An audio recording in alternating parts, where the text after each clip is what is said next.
Hi guys, मैं हूं सुहानी और सुहानी वापस से अपने पुराने अवतार में लौट चुकी है। सर्दियां भी आ चुकी हैं। इन सब इंतजार के साथ साथ मैं ये सोच रही हूँ कि सब कुछ हो रहा है, लेकिन तुम्हारे और मेरे मन में जो एक सवाल चल रहा है कि भाई अक्षय कुमार के अच्छे दिन कब आएंगे, जरा उस पर बात करते हैं। सब परेशान है, प्रोड्यूसर से लेकर उनका एक एक फैन, लेकिन उसके बावजूद भी भाई पूरा पैसा लगाया जा रहा है उनके ऊपर। अभी थोड़ा टाइम पहले उन्होंने भूत बंगला की अनाउंसमेंट कर दी। हाँ, वही जो प्रियदर्शन के साथ कर रहे हैं। तो ये मूवी हमें देखने को मिलने वाली है 2 अप्रैल 2026 तक। डेट अनाउंस इसकी ऑलरेडी कर दी गई है। बॉलीवुड का खिलाड़ी कुमार लेकिन अब फ्लॉप कुमार हो चुका है यार। अगर ऐसे में नई मूवीज मिल रही है, इनफैक्ट उसने तो पूरा प्लान तैयार किया है और किस तरीके से बॉलीवुड में कमबैक करेंगे। आजकल उनकी जितनी भी मूवीज आती हैं, उनके रोल को देखकर ऐसा लगता है कि भाई एक परफेक्ट कॉम्बिनेशन है ओवर एक्टिंग का, खराब एक्टिंग का, बहुत खराब एक्टिंग का और ओवर ड्रामा का, और उसमें जबरदस्ती का थोड़ा सा पेट्रियोटिज्म भी डाल देते हैं। लेकिन जैसे ही हमने उनके आने वाली फिल्मों की लिस्ट देखी, उस लिस्ट को देखकर मैं समझ गई कि फ्लॉप कुमार अब हिट कुमार बनने की तैयारी कर रहे हैं। वो अपने पुराने जॉन में वापस आ रहे हैं। कैसे? चलो आज के इस वीडियो में तुम्हें मैं बताती हूँ। वीडियो को पूरा देखना और चैनल को सब्सक्राइब करना बिल्कुल मत भूल जाना। तो भैया, वैसे तो उनकी पहली फिल्म है हाउसफुल 5, जिसमें हमें फन नहीं बल्कि फटके मिलने वाले हैं जोरदार। सीक्वल पे सीक्वल बना के इस पूरी की पूरी फ्रेंचाइजी का जो कचरा किया है वो तुम और मैं अच्छे से जानते हैं। और हाउसफुल 5 का अगर तुम पोस्टर देखोगे या फिर उसकी स्टारकास्ट को देखोगे तो अक्षय के साथ फरदीन खान, संजय दत्त, अभिषेक बच्चन, और पोस्टर को देखकर ऐसा लगता है जैसे हाउसफुल का स्क्रिप्ट गूगल पर पुराने जोक्स को सर्च करके लिखा गया है। वैसे बाय द वे, एक सेकेंड, फरदीन खान, ये वही फरदीन खान है ना जिसको लास्ट मैंने बहुत पुराने जमाने में देखा था एक सीरीज में, हाँ, जिसमें कोई एक्टिंग नहीं करने की कोशिश करी थी इन्होंने।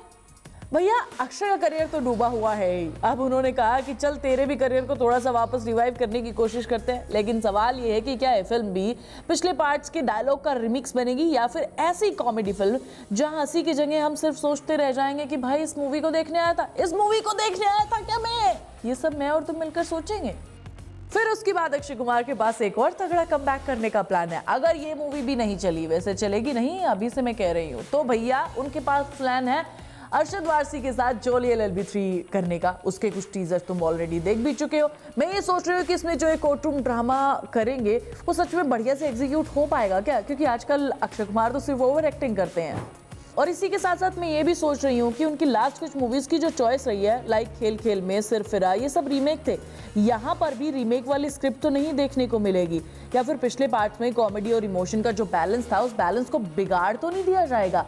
और सबसे बड़ी चीज, यहाँ पर कोई नई कहानी दिखाई जाएगी या फिर साउथ की मूवीज को फिर से कॉपी कर लिया जाएगा? ये सारे सवाल हैं मेरे दिमाग में, लेकिन थोड़ा भरोसा इस सीरीज पर मैं कर सकती हूँ क्योंकि इसके पहले दूसरे पार्ट काफी अच्छे रहे हैं। अब मैं तुम्हें जिस मूवी के बारे में बताने वाली हूँ ना, उसका एक गाना रिलीज हुआ था और मेरी रूह कांप गई थी। मैं सोच रही थी कि भाई ये क्या कचरा कर दिया है इन्होंने।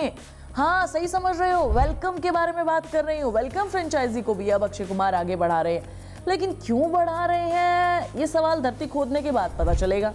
वेलकम टू द जंगल वो 2025 में लेकर आएंगे। ये जंगल के एक सेट पर पूरी फिल्म बेस्ड होगी। अगर ये मूवी चली तो ठीक, नहीं चली तो अक्षय कुमार के करियर पे वैसे भी कुछ खास फर्क नहीं पड़ता, क्योंकि वो साल में 4-5 फ्लॉप तो दे ही देते हैं। इस फिल्म में 20 से ज्यादा स्टार्स हैं। देखो, तुम इस पोस्टर को देखो, देखकर लगता है कि इसमें से कोई भी बंदा काम का और ये मूवी चलेगी नहीं ना।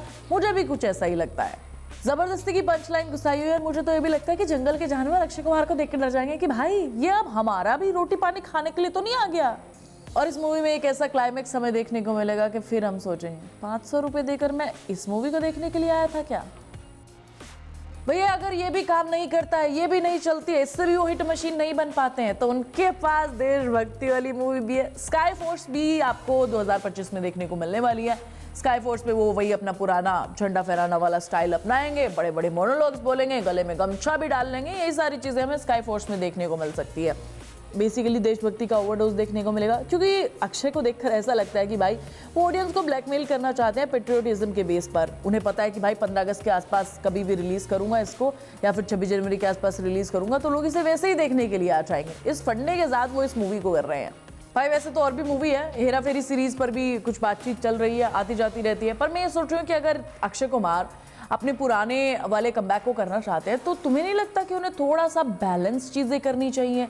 मतलब अपनी ओवर एक्टिंग को छोड़ना चाहिए, कहानी और कंटेंट पे ध्यान देना चाहिए। सबसे बड़ी चीज़ तो ये है यार, क्योंकि अगर वो इस चीज़ पर ध्यान नहीं देंगे तो फिर मूवी कैसे चलेगी? स्त्री जैसा एक एग्जाम्पल उनके पास है जिसमें उन्होंने कैमियो भी किया था। उसकी कहानी बहुत दमदार थी, फ्रेंचाइजी थी और कितनी बढ़िया वर्क कर रही है। अगर वो उस टाइप की कुछ कहानी हमें दिखाएं, उससे भी अच्छी कहानी दिखाएं, तो लोग उसे पसंद करेंगे। आज के टाइम में कंटेंट बोलता है भाई, और कुछ नहीं। और अक्षय कुमार को ये बात समझनी पड़ेगी कि साल में 4-5 मूवी फ्लॉप देने से आप हमेशा सुर्खियों में नहीं बने रहोगे। बाकी तुम्हें क्या लगता है कि क्या ये मूवी हिट मशीन इन्हें बना पाएगी या नहीं? मुझे कमेंट करके ज़रूर बताना और चैनल को सब्सक्राइब करना बिल्कुल मत भूल जाना।